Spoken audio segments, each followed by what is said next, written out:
દરેક વિદ્યાર્થી મિત્રોનું કવિતા યુનિક એકેડમીમાં ફરીવાર હાર્દિક સ્વાગત છે.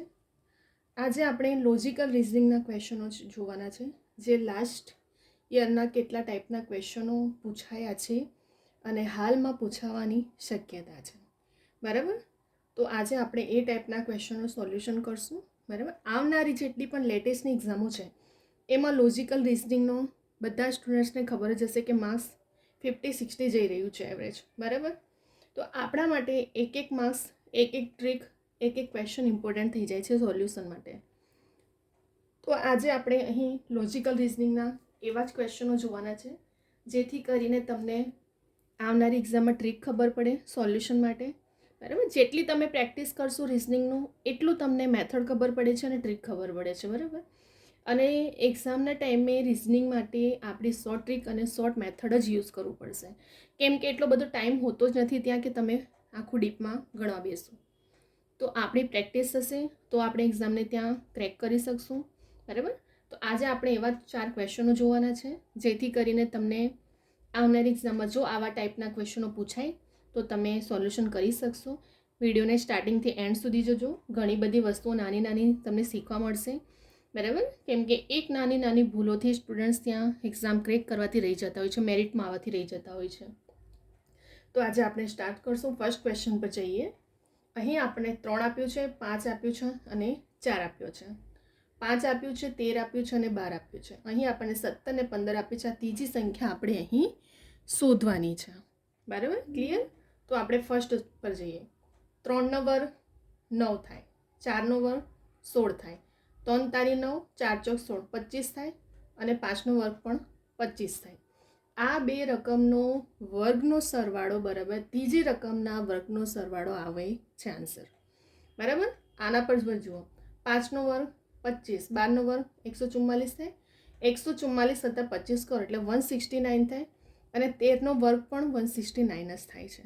બરાબર, તો આ બે સંખ્યાના વર્ગોનો સરવાળો બરાબર ત્રીજી વર્ગોનો સરવાળો આવવો જોઈએ. તો અહીં આપણે શું ધરશું? એક્સનો વર્ગ ધારશું, જે સંખ્યા શોધવાની છે, અને 15નો વર્ગ. એક્સનો વર્ગ અને 15નો વર્ગ શું થાય? 225 થાય. આપણે 17નો વર્ગ કેટલો થાય? 289 થાય. તો જે આ 289માંથી તમે 15નો વર્ગ 225 માઇનસ કરશો એટલે આ રકમ મળી જશે આપણને 64 આવી. આપણે એક્સનો વર્ગ છે એટલે એક્સની સંખ્યા શું આવશે? 8 × 8 = 64, એટલે 8 આવી ગયો આપણો આન્સર. બરાબર, ફરીથી ધ્યાન આપો. પાયથાગોરસના પ્રમેય પ્રમાણે જ છે કે બંને બાજુના વર્ગોનો સરવાળો બરાબર ત્રીજી બાજુનો વર્ગોનો સરવાળો. બરાબર, તો બંને બાજુનો વર્ગોનો સરવાળો કેટલો થાય? 3 તારી 9, 4 ચોક 16, કેટલા થાય? 25 થયા. તો 25 અને 5નો વર્ગ પણ 25 જ થાય. એવી જ રીતે આના પર જઈએ. 5નો વર્ગ 25 ને 12નો વર્ગ 144. તો અહીં પણ આપણે બરાબર 5નો વર્ગ પણ 25 થાય અને 12નો વર્ગ પણ 144 થાય. ટોટલ કેટલા થાય? 169 થાય અને 13નો વર્ગ પણ 169 જ થાય છે. બરાબર, ત્રીજા ક્વેશ્ચન પર જઈએ. અહીં આપણે એક્સની સંખ્યા શોધવાની છે. તો એક્સની સંખ્યા એક્સનો વર્ગ બરાબર 15નો વર્ગ કેટલો થાય? 225 થાય. તો 225 અને અહીં 17નો વર્ગ કેટલો થાય? 289. તો 289માંથી તમે આ 15નો વર્ગ 225ને માઇનસ કરશો એટલે 64. તો 8 × 8 = 64 એનો શું આવ્યો? આન્સર આવી ગયો. હવે આપણે જઈશું સેકન્ડ ક્વેશ્ચન પર. ફક્ત આ ક્વેશ્ચનમાં શું હતું કે બંને બાજુનો વર્ગોનો સરવાળો બરાબર ત્રીજી બાજુનો વર્ગનો સરવાળો બરાબર થાય. પાયથાગોરસનો પ્રમેય પણ એ જ કહે છે કે બંને બાજુનો વર્ગોનો સરવાળો બરાબર કર્ણનો વર્ગ. બરાબર, તો અહીં પણ જુઓ, આનો વર્ગ 3નો વર્ગ 4નો વર્ગ કરીએ તો 5નો વર્ગનો આન્સર આવે. 5નો વર્ગ 12નો વર્ગ કરો તો 13નો વર્ગનો આન્સર આવે. અહીં આપણે એક્સની સંખ્યા શોધવાની હતી, તો 17ના વર્ગમાંથી 15નો વર્ગ માઇનસ કરો એટલે એક્સની સંખ્યા વેલ્યુ આપણને મળી ગઈ. બીજા ક્વેશ્ચન પર જઈએ. અહીં આપણને 24 આપ્યું છે, 30 આપ્યું છે અને 6 આપ્યું છે.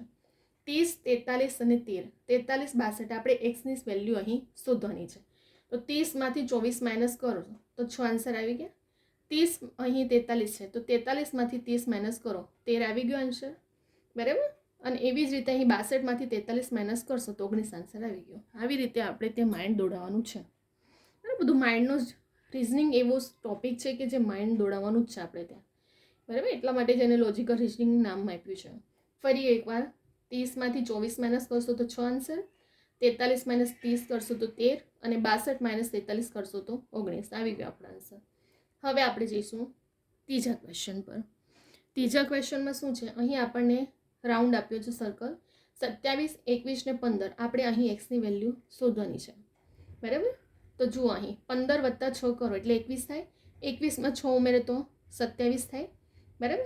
તો એવી જ રીતે અહીં આપણે એક્સમાં 6 ઉમેરશું તો 15 મળી ગયા, બરાબર. 6 ઉમેરતા જવાનું છે. તો જો તમે આ 15માંથી 6ની વેલ્યુ માઇનસ કરશો તો અહીં કેટલો આન્સર આવશે? 9 આવશે. કેમ કે અહીં 9 આવશે તો 9માં 6 ઉમેરો તો 15, 15માં 6 ઉમેરો તો 21, 21માં 6 ઉમેરો તો 27. આવી ગયો આપણે અહીં આન્સર. ફરી એકવાર જુઓ, 15માં કેટલી સંખ્યા ઉમેરશો તો 21 આવશે. 6 ઉમેરશો તો 21માં પાછા 6 ઉમેરશો તો 27, બરાબર. અહીં આપણે 15 છે તો અહીં આપણે કેટલા ઉમેરવું પડે? એક્સમાં આપણે 6 ઉમેરશું તો 15 મળ્યા, બરાબર. તો 15માંથી 6 માઇનસ કરશું તો અહીં પણ આપણી વેલ્યુ કેટલી મળી? 9. કેમ કે 9માં 6 ઉમેરશું તો જ તો 15 આવશે ને, એટલે તો આપણો અહીં આન્સર શું આવ્યો? 9. ત્રીજો ક્વેશ્ચન પણ આપણે સોલ્વ થઈ ગયો. હવે આપણે જઈશું ચોથા ક્વેશ્ચન પર, બરાબર. અહીં આપણને રાઉન્ડ આપ્યું છે 1, 4, 3, 2 અને વચ્ચે આન્સર કેટલો આવવો જોઈએ? 30.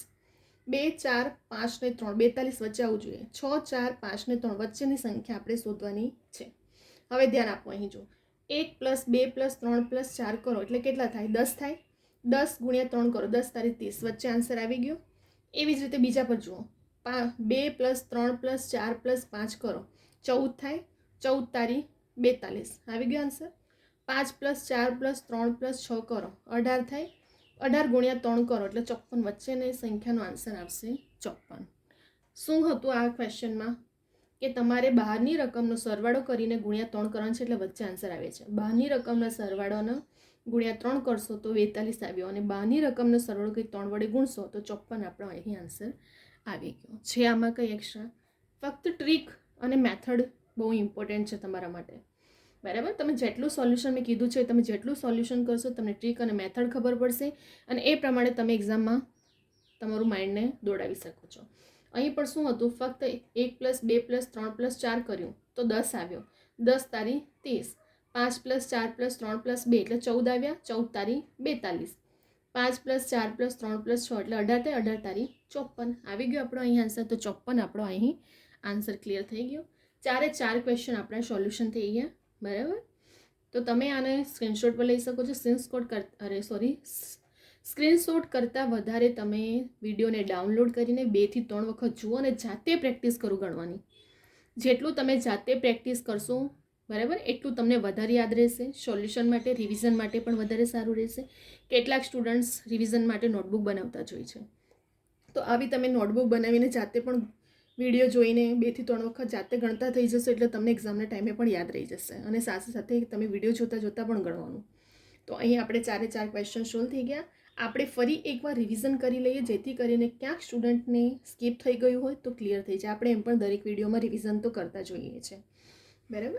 તો આપણે ફરી એકવાર 4 ક્વેશ્ચન જોઈ લઈએ, બરાબર. આ તમારું જે રિઝનિંગ એવો ટોપિક સબ્જેક્ટ છે ને, કે જ્યાં તમારું ફક્ત ગણતરી, મેથડ, ટ્રીક, બરાબર, તમારા માઇન્ડનું કામ છે અહીં. તો જેટલી તમારી પ્રેક્ટિસ હશે, જેટલા તમે પાછલા વર્ષના ક્વેશ્ચનો, મારા દરેક વિડીયો જોજો. લોજિકલ રિઝનિંગના રિલેટેડ મેં પાછલા વર્ષોના પૂછાયેલા ક્વેશ્ચનો પણ સોલ્યુશનનું બનાવ્યું છે. વિડીયોને સ્ટાર્ટિંગથી એન્ડ સુધી જોશો ને તો તમને એક નાની ભૂલો પકડાશે, કેમ કે મેં દરેક વિડીયોમાં હાઇલાઇટ કર્યું છે કે વિદ્યાર્થીઓ ક્યાં સ્ટુડન્ટ્સ ભૂલ કરતા હોય છે, બરાબર. તો તમે દરેક વિડીયો લોજિકલ રિઝનિંગના છે, ક્વોન્ટિટી એપ્ટિટ્યૂડના છે, મેથ્સના છે, ગુજરાતી ગ્રામર, ઇંગ્લિશ ગ્રામર, દરેક ટોપિક પર મેં વિડીયો આવનારી જેટલી પણ લેટેસ્ટની એક્ઝામો છે એ દરેક એક્ઝામમાં તમને મારા દરેક વિડીયો યુઝફુલ થશે. એક્ઝામ ક્રેક કરવા માટે 1 થી 2 માર્ક્સ, 2 થી 3 માર્ક્સ કવર કરવા માટે એક વિડીયો છે મારા, બરાબર. કેમ કે બધા સ્ટુડન્ટ્સ શું કરતા હોય છે, તમે અમુક ટોપિક સબ્જેક્ટને વધારે ઇમ્પોર્ટન્ટ આપો છો અને અમુકને સ્કીપ કરી દેતા હોય છે. તો મેરિટમાં આવું છે તો આપણા માટે તો એક માર્ક્સ ઇમ્પોર્ટન્ટ થઈ જાય છે એક્ઝામને ક્રેક કરવા માટે, કેમ કે મેરિટમાં કેટલીક વાર 1 માર્ક્સ 0 પોઈન્ટ એવા માર્ક્સથી જ રહી જવાતું હોય છે, બરાબર. તો આપણા માટે એક ટોપિક, એક માર્ક્સ પણ ઇમ્પોર્ટન્ટ હોય છે. ફરી એકવાર આપણે ફટાફટ રિવિઝન કરી લઈએ, જેથી ક્યાંક તમને સ્કીપ થયું હોય તો ક્લિયર થઈ જાય ટોપિક, બરાબર. ફર્સ્ટ ક્વેશ્ચન શું હતું? 3, 5, 4, 5, 12, 13. અહીં આપણે એક્સની વેલ્યુ શોધવાની હતી, 15 અને 17 છે, બરાબર. તો અહીં આપણે શું કર્યું? બંને બાજુનો વર્ગોનો સરવાળો બરાબર ત્રીજી બાજુનો વર્ગ. 3નો વર્ગ, 4નો વર્ગ, 3 તારી 9, 4 ચોક 16 એટલે 25 થયા, અને 5નો વર્ગ પણ 25 જ થાય. 5નો વર્ગ 25, 12નો વર્ગ 144, 169 એટલે 169 થયા, અને 13નો વર્ગ પણ 169. તો અહીં પણ આપણે એવું જ કરશું, 15નો વર્ગ અને 17નો વર્ગ, બરાબર. અહીં આપણે એક્સની વેલ્યુ શોધવાની છે. તો 17ના વર્ગમાંથી તમે 15નો વર્ગ માઇનસ કરશો, 289માંથી 225, તો અહીં આપણે 64 આવ્યો. પરંતુ અહીં આપણે જો પરીક્ષામાં તમને એક્ઝામમાં 64 પણ આન્સરમાં આપશે ને 8 પણ આપશે, પણ આપણને ખબર હોય છે કે વર્ગ છે, તો વર્ગને આપણે વર્ગમૂળ કાઢશું તો 8 × 8 = 64, એટલે 8 આન્સર આપણો અહીં આવ્યો. ક્લિયર? અહીં બીજા ક્વેશ્ચન પર જઈએ. 24, 30 અને 6, 30, 43 ને 13, 43, 62, અને અહીં આપણે સંખ્યા શોધવાની છે, બરાબર. અહીં આપણે એક્સની વેલ્યુ શોધવાની છે. આપણે અહીં એક્સ લખી દઈએ એટલે તમને વધારે ખબર પડે.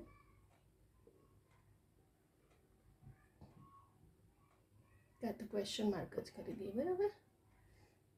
ચલો, તો 30માંથી 24 જાય તો 6 રહ્યા, 43 - 30 કરો તો 13 રહ્યા, 43 - 62 કરશો તો આન્સર 19 અહીં આવી ગયો, બરાબર. બંને રકમને માઇનસ કરીને આન્સર ત્રીજી રકમ નીચેની આવે છે.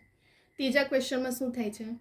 15માં 6 ઉમેરશો તો 21, 21માં 6 ઉમેરશો તો 27, તો એક્સમાં 6 ઉમેરશો તો 15 આવશે ને, તો 15માંથી -6 કરો તો અહીં આપણે 9 આન્સર આવશે. તો 9માંથી 6 ઉમેરશું તો 15 આવશે, બરાબર. તો અહીં પણ આપણો થર્ડ ક્વેશ્ચન ક્લિયર થાય છે, બરાબર. શું કરવાનું છે? 15માં 6 ઉમેરશો તો 21, 21માં 6 ઉમેરશો તો 27. અહીં આપણે કેટલી વેલ્યુ આવવું જોઈએ? x + 6 છે, બરાબર. તો 15 - 6 એટલે 9 કરશો તો જ, 9માં 6 ઉમેરશો તો 15, 15માં 6 ઉમેરશો તો 21, ને 21માં 6 ઉમેરશો તો 27. હવે આપણે જઈશું ચોથા ક્વેશ્ચન પર. ચોથા ક્વેશ્ચનમાં શું થાય છે? બહારની રકમનો સરવાળો કરીને 3 વડે ગુણાકાર કરશો એટલે વચ્ચેની સંખ્યા આન્સર મળી જશે. 1 + 2 + 3 + 4 કેટલા થાય? 10 થાય. 10 × 3 કરો તો 30 આવી ગયું. એવી જ રીતે બીજા વાર 2 + 3 + 4 + 5 14 થયા, અને 14 તારી 42. 5 + 4 + 3 + 6 કરો 18 થાય, 18 તારી 54. તો બહારની રકમનો સરવાળો કરીને બધી રકમને 3 વડે ગુણાકાર કરશું આપણે તો વચ્ચેની સંખ્યાનો આન્સર આપણે અહીં મળી જાય છે, બરાબર. 4 ક્વેશ્ચન આપણે જોઈ લીધા રિવિઝન પણ, બરાબર. કશું હાર્ડ નથી, ફક્ત પ્રેક્ટિસ મેટર કરે છે તમારું અહીં, બરાબર. તો અહીં આપણું 4 ક્વેશ્ચન પણ સોલ્વ કરી લીધું છે, બરાબર. હવે આપણે નેક્સ્ટ વિડીયોમાં બીજા બધા ટોપિકો સાથે સોલ્યુશન સાથે લઈને આવશું. જો તમને આ વિડીયો ગમે તો લાઇક કરવાનું ભૂલતા નહીં, કમેન્ટ કરજો, તમારા સ્ટુડન્ટ વિદ્યાર્થી મિત્રોને પણ શેર કરજો, જેથી કરીને દરેક સ્ટુડન્ટ સુધી આ વિડીયો પહોંચે. મેં મારા દરેક વિડીયોમાં કીધું છે કે દરેક સ્ટુડન્ટ કોચિંગ એફર્ટ નથી કરી શકતા, તો દરેક સ્ટુડન્ટ સુધી આ વિડીયો પહોંચવો જોઈએ, જેથી કરીને એમને પણ હેલ્પ થાય એક્ઝામ ક્રેક કરવા માટે, બરાબર. તમારા ફ્રેન્ડ સર્કલમાં જેટલું તમે શેર કરશો એટલું દરેક સુધી આ વિડીયો પહોંચશે, બરાબર. લાઇક કરવાનું ભૂલતા નહીં, ખાસ કરીને સબસ્ક્રાઈબ કરવાનું ભૂલતા નહીં. નોટિફિકેશન માટે બેલ આઇકોનને ઓન રાખજો, જેથી કરીને તમને લેટેસ્ટ એક્ઝામની જે પણ ઇન્ફોર્મેશન હોય ડેલી આ ચેનલ પર અપડેટ કરવામાં આવે છે. તો લેટેસ્ટ એક્ઝામની ઇન્ફોર્મેશનો પણ મળતી રહે, અને પ્લસ ડેલી રેકોર્ડેડ લેક્ચરની નોટિફિકેશન પણ મળતી રહેશે, બરાબર. તો સબસ્ક્રાઈબ કરીને નોટિફિકેશન માટે બેલ આઇકોનને ઓન રાખજો, બરાબર, જેથી કરીને રેકોર્ડેડ લેક્ચર અને પ્લસ તમારા ડેલી ઇન્ફોર્મેશન એક્ઝામ રિલેટેડ પણ તમને મળતી રહેશે, બરાબર. તો અહીં હવે આપણે વિડીયોને સ્ટોપ કરી રહ્યા છે. નેક્સ્ટ વિડીયોમાં આપણે એવા બીજા બધા ટોપિકો પણ લઈને આવશું, બરાબર. અને મારા દરેક વિડીયોને સ્ટાર્ટિંગથી એન્ડ સુધી જોજો, એક પોઈન્ટ ક્યાં ક્યાં ભૂલ થાય છે, પેપર સેટર કેવી રીતે કન્ફ્યુઝ કરતા હોય છે, કેવી રીતે આપણે એક્ઝામને ક્રેક કરવાની છે, મેરિટમાં આવવા માટે એક માર્ક્સ ઇમ્પોર્ટન્ટ થઈ જાય છે, બરાબર. અને મારા દરેક વિડીયો તમને આવનારી એક્ઝામમાં 1 થી 2 થી 3 માર્ક્સ કરવા માટે એક વિડીયો છે ઇમ્પોર્ટન્ટ છે, કેમ કે મેં વિડીયો જ એવા સિલેબસના એકોર્ડિંગ બનાવ્યા છે જેથી કરીને દરેક સ્ટુડન્ટને યુઝફુલ થાય, બરાબર. અને ફક્ત એવું નથી કે કોમ્પિટેટિવ એક્ઝામના સ્ટુડન્ટ માટે, ગુજરાતી ગ્રામર, ઇંગ્લિશ ગ્રામર દરેક સ્ટુડન્ટ માટે છે, 8, 9, 10, 11, 12, બરાબર. કેમ કે Gujarati grammar, English grammar basic હોય છે, પાયો ગણાય છે, અને મારા દરેક વિડીયો ગુજરાતી ઇંગ્લિશ ગ્રામરના પણ ઓથેન્ટિક બુકના નિયમો પ્રમાણે છે, કે જેથી કરીને તમને બુકો કે ગોખવું ના પડે. ફક્ત નિયમને સમજી જશો, શોર્ટ ટ્રીક છે, ફટાફટ તમને યાદ પણ રહી જશે, બરાબર. 15 થી 20 માર્ક્સ એમાંય કવર કરવામાં, અને લોજિકલ રિઝનિંગ, ક્વોન્ટિટી એપ્ટિટ્યૂડ, બીજા બધા સબ્જેક્ટ પર પણ મેં વિડીયો બનાવ્યો છે. તો જે પૂછાયા છે અને પૂછાઈ શકે છે એવા ટોપિક પર મેં વિડીયો બનાવ્યા છે, બરાબર. તો તમે સ્ટાર્ટિંગથી એન્ડ સુધી જોવાનું ભૂલતા નહીં, વિડીયોને લાઇક કરવાનું ભૂલતા નહીં, બીજા બધા સ્ટુડન્ટ વિદ્યાર્થી મિત્રોને પણ શેર કરજો, કમેન્ટ કરજો, બરાબર. અહીં હવે આપણે વિડીયોને સ્ટોપ કરી રહ્યા છે. નેક્સ્ટ વિડીયોમાં આપણે એવા બીજા બધા પણ ટોપિકો સાથે લઈને આવશું. બરાબર, હવે આપણે નેક્સ્ટ વિડીયો સાથે આવશું.